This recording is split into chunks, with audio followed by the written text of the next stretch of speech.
Is Friday, June the 30th, which means it's the end of the month, end of the fiscal year, and the start of the long weekend for the 4th of July. I am Sarah Cavalier. I am Director of Onboarding and Education. I'm getting over a cold, so excuse my annoying voice. It's nasally.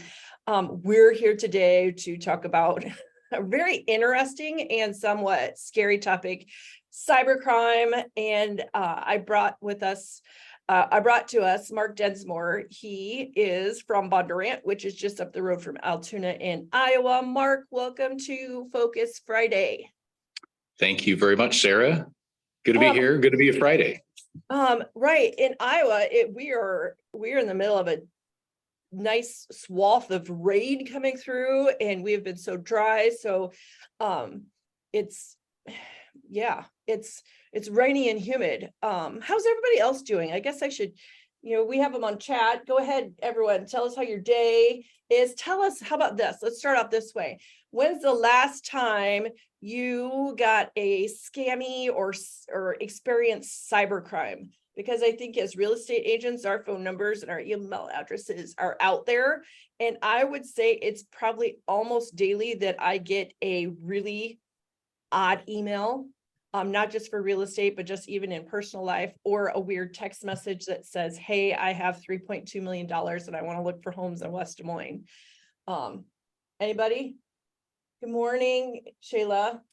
Oh, so nobody here on the call with us has experienced any of those weird text messages, or when Gary Johnson, who is an agent in the Altoona office, sends a text message to me and several other people in our company that says, hey, do you have a moment? I'm really busy. Can you buy me some gift cards? We had those going around, I think, for the past couple years. Sorry, Gary, to pick on you, but I think he was the one in the company that was, his name showed up the most. Anyway, Mark, can you tell us a little bit about yourself and how you got to know so much about cybercrime and cyber insurance? You bet. Yeah, thank you. I guess it started here probably 10 years ago, just learning and having some education about the upcoming cyber events that have been happening that were causing some financial issues of much larger companies. And I was told it was just going to make its way down through, the small, middle size, because the nefarious criminals want to make money, and they're finding it easier ways to discover vulnerabilities out there within systems.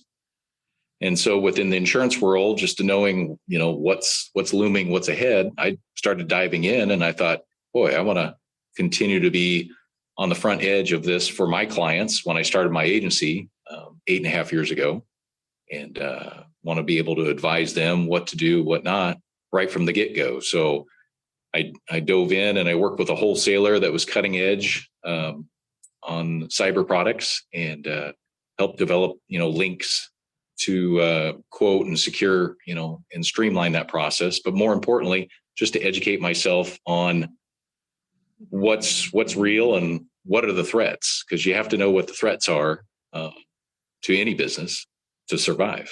Yeah. Hey, Carrie, can you share the slides if you don't mind? And let's go to the 3 common types of cyber crimes, because Mark, tell us what are the cyber crimes that we, if we haven't experienced or heard about, what we need to be looking out for.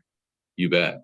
So I have to comment on the ultimate cybercrime battle plan. It reminded me of like a cage match, the ultimate cybercrime battle, and it reminded me of the Elon versus Zuckerberg fight that supposedly is coming up too. So I got a kick out of, I love that title.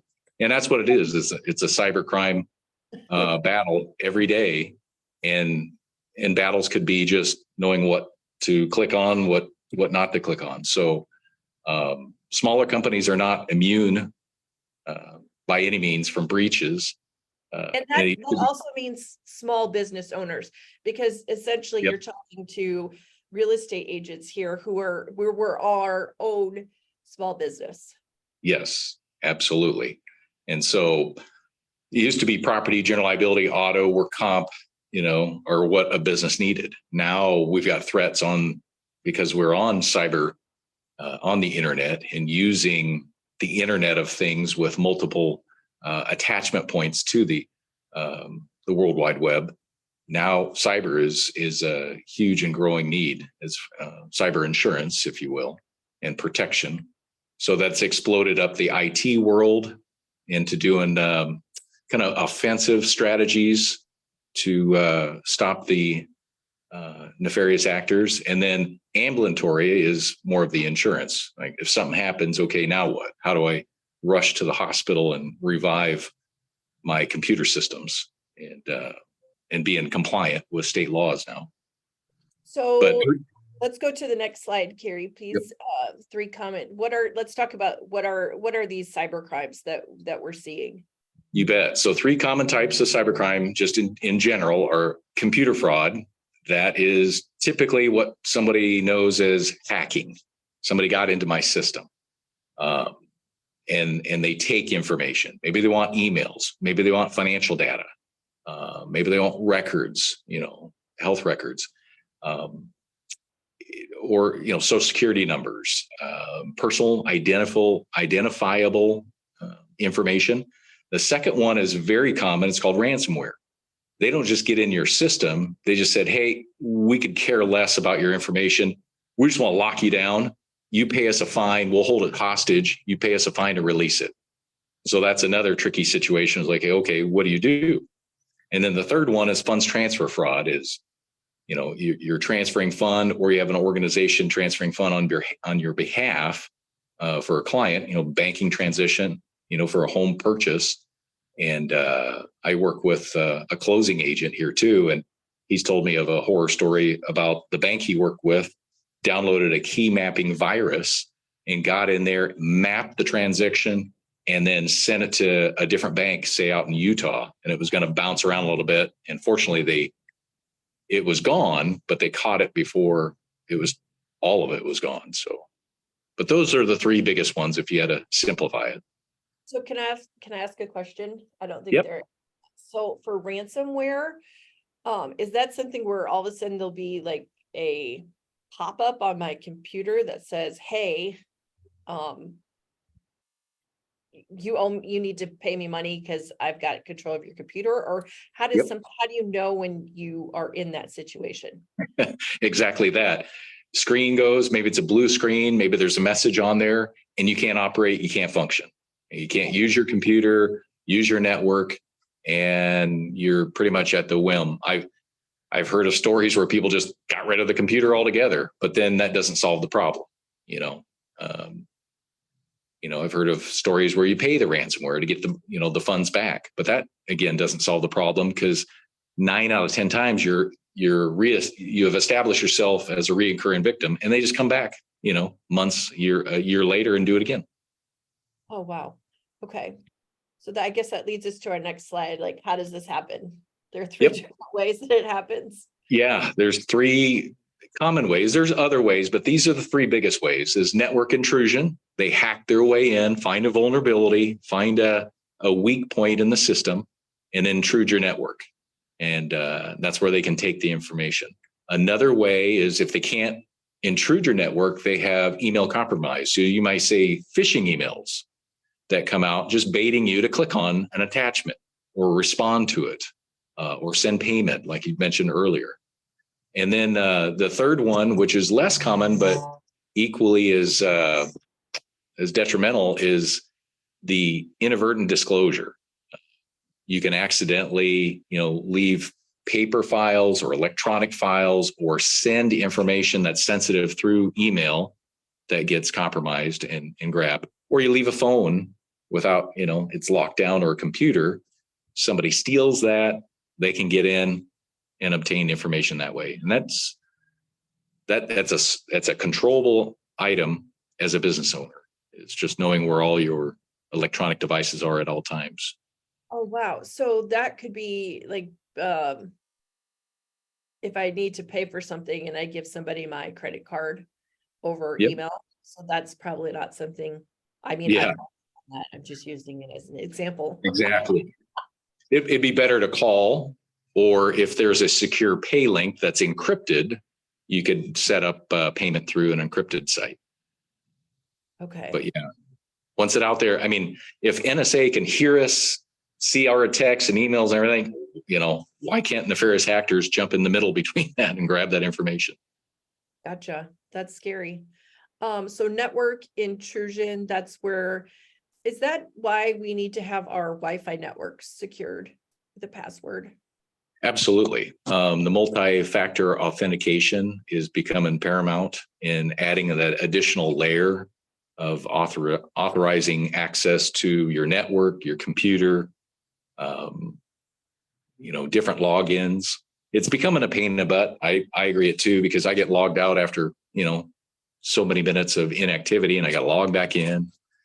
Okay, so yeah, maybe we need to give a shout out here to our IT departments who make us as agents have really crazy passwords or have two-factor authentication. Like, it is just a huge pain in the butt, but I think what you're saying here is that it's essential to protect the safety of our data that we're sharing, especially in real estate.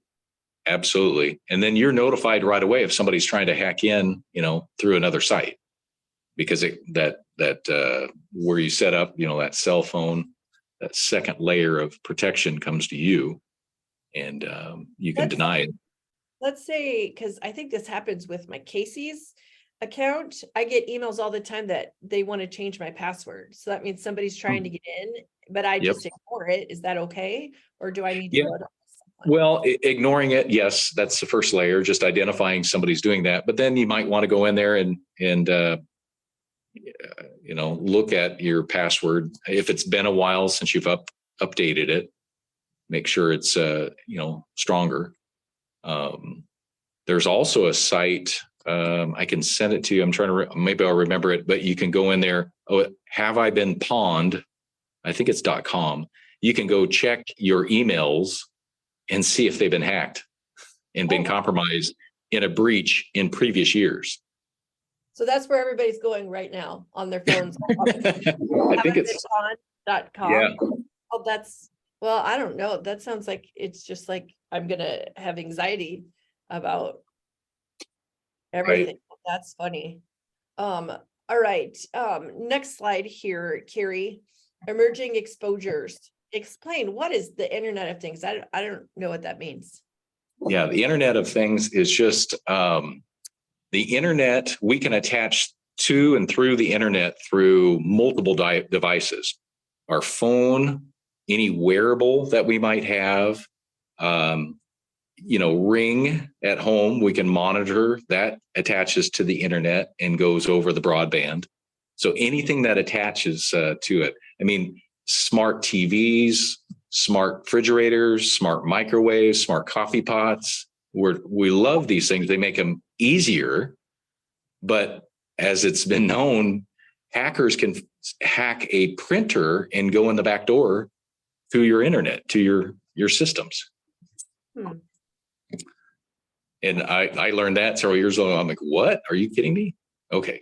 Alexa, that's another Internet of Thing. So all those attachment points can create vulnerabilities. And how do you make sure that you're plugging the dam when you have potential leaks out there of information that can be grabbed? Oh gosh, so let's talk about social media, because I'm not sure how, but lots of times, or this is what I've learned, that when people are posting out there where you're asked like 10 questions and you're supposed to answer them and then share on social media, those are just like a free-for-all for cyber criminals to see that information and then try and use that, isn't it? Yep. Well, and social media in general obtains your clicks, your likes, your activity as well too. So you just have to be mindful, and pictures can upload location. So you just have to be mindful and throttle down, sensitive information on social media, and then be mindful too of the baited links out there. I got one this morning, a friend request from Wisconsin, and I looked at it and I'm like, I don't know this person. And I looked at any history they had, and they only had like a couple pictures posted. So I'm like, yeah, that's probably a bogus request, I'm guessing. Why does it seem like the same people get hacked on Facebook? Like you get multiple, I have an aunt and I swear once a week I get a Facebook or a friend request from her. And I'm like, no, sorry, Linda. I'm Right. not gonna be your friend because this one isn't you either. Why is it that certain people are prone?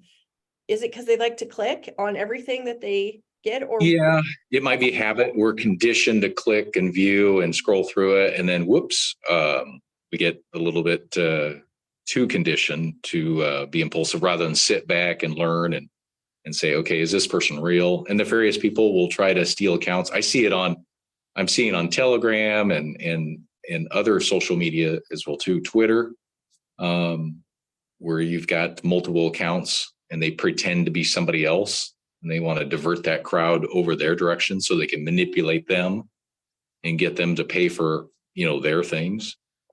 So there's just very creative ways, and you just have to think of, critically think in every situation, And I think you and I were talking, you were like, hey, just don't click. Think Yeah. like, and if you feel like you've been compromised, unplug. Yep. Absolutely. That may lead to our next slide too. Yeah. Oh, no. Oh, nope, sorry. What do we do? If I have a cyber incident, what should I do? Yep. I have a cyber incident. Now what do I do? Well, if you don't have insurance, here's the things you got to do. You got to pay money to hire an IT organization to forensically come in and clean up your data and make sure that it won't happen again. And make sure. God, I'm just seeing dollar signs. You put dollar signs everywhere. It looks Yeah, really I did. All these things cost. And so hiring a breach attorney. So if you get sued, say you've got some clients, you got real estate clients out there that through a third party administrator, you're processing everything, and they get hacked, they can sue you too, not just them, but you're the person that did the closing for them. So you're ultimately held responsible for that. And a lot of people think, oh, my vendor is going to reimburse me. No, they need to have their own insurance to cover their own liability. So hiring a breach attorney to defend you in a class action lawsuit or an individual would be important. That costs money. Then depending on the state, you have to notify your current and former customers. Like in Iowa, we have a law in the books that says if you have over 500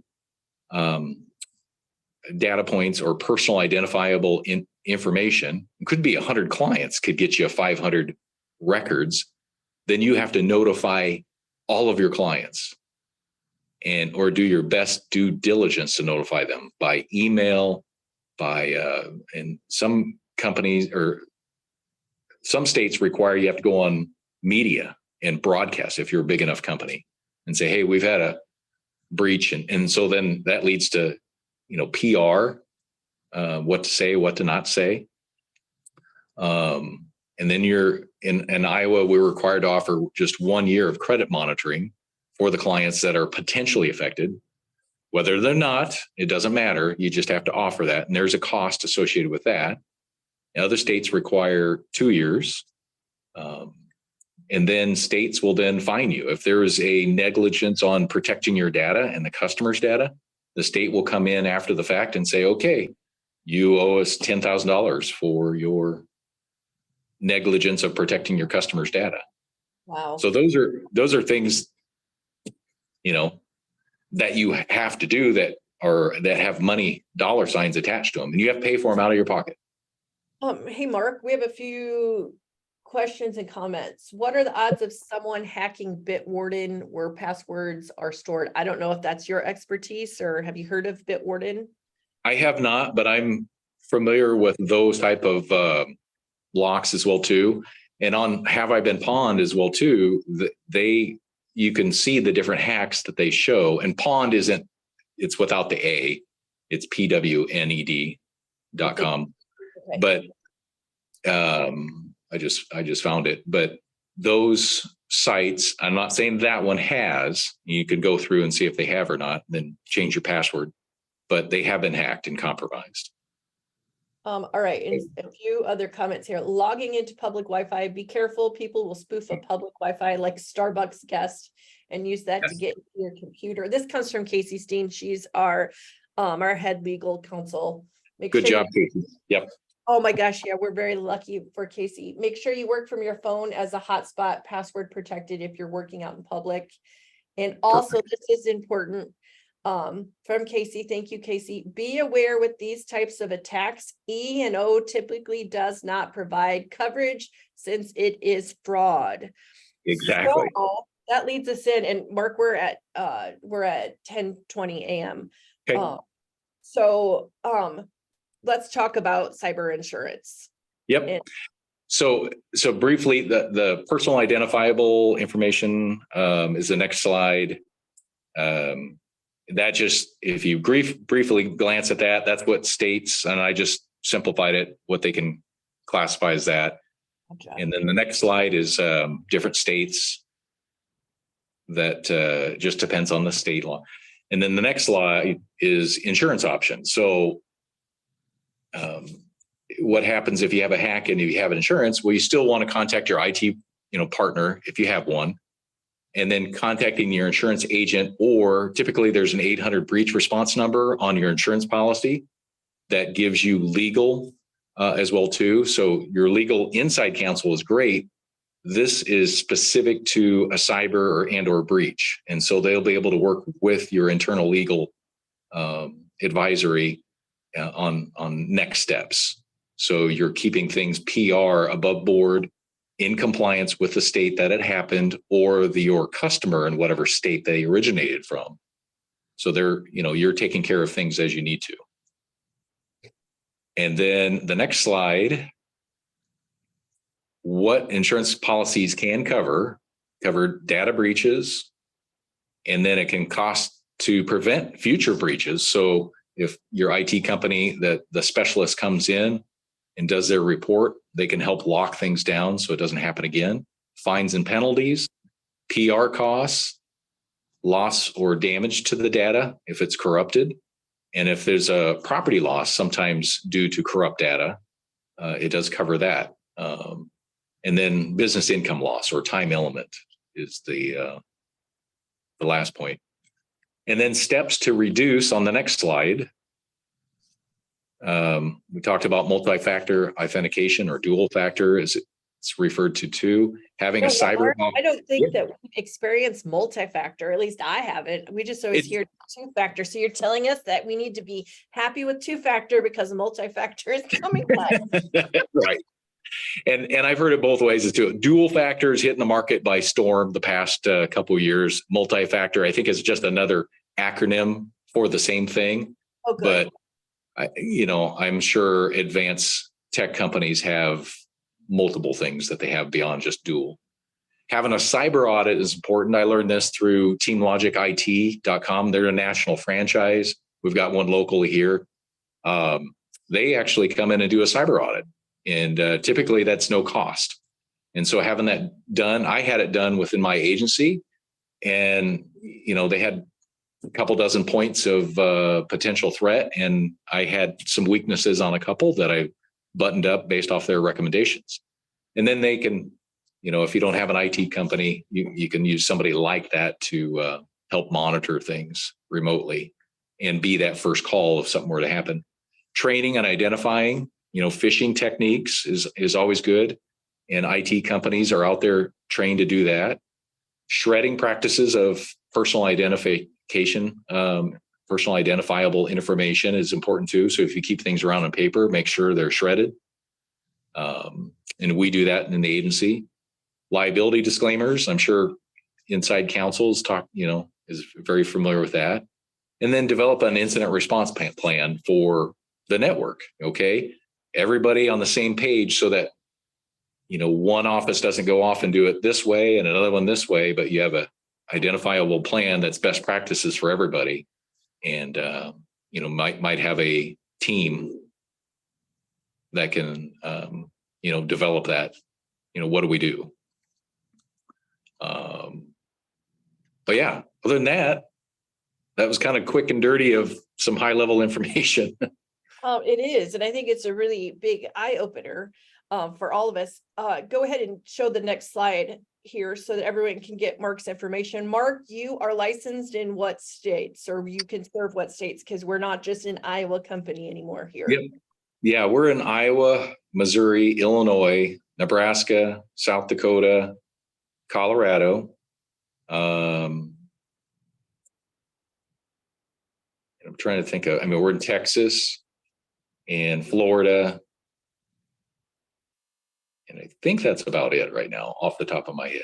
Okay, but can our agents reach out to you with their questions? Are you available? What's the best way to get a hold of you? Yeah, absolutely. Email is a great way. A phone call, absolutely, either way.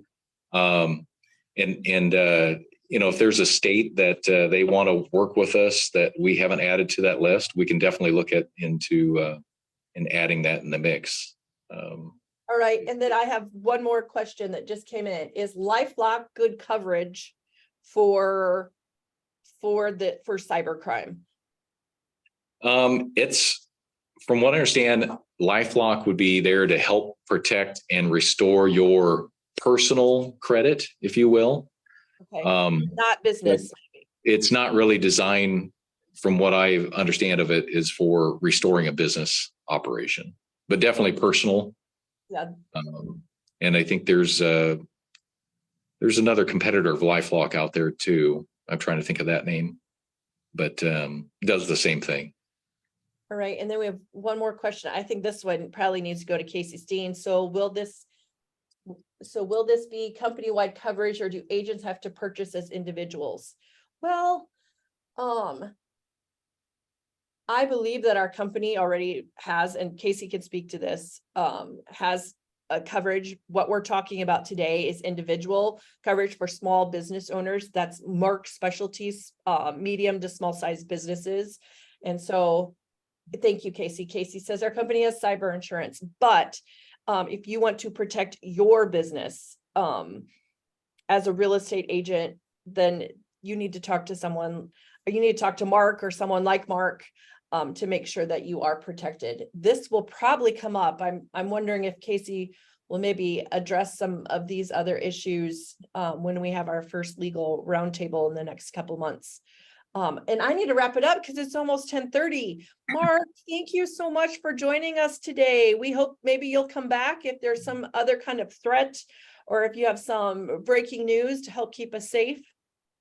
Absolutely. Thank you for inviting me, and pleasure to meet everybody, and appreciate all you do to help new homeowners and sell and acquire property out there. Yeah, thank you, Mark. I also want to give a shout out to Casey Steen, our legal counsel, also behind the scenes, our marketing team, especially Carrie, who is always making sure all the slides and our show is running smoothly. All I ask for you guys is to have a safe 4th of July weekend, and also shoot me an email, sarah.cavalier@cbdsm.com. Let me know what you guys want to be seeing for Focus Fridays, or let your MDs know and they could get the message back to me. Otherwise, everyone, have a great weekend. Go sell something.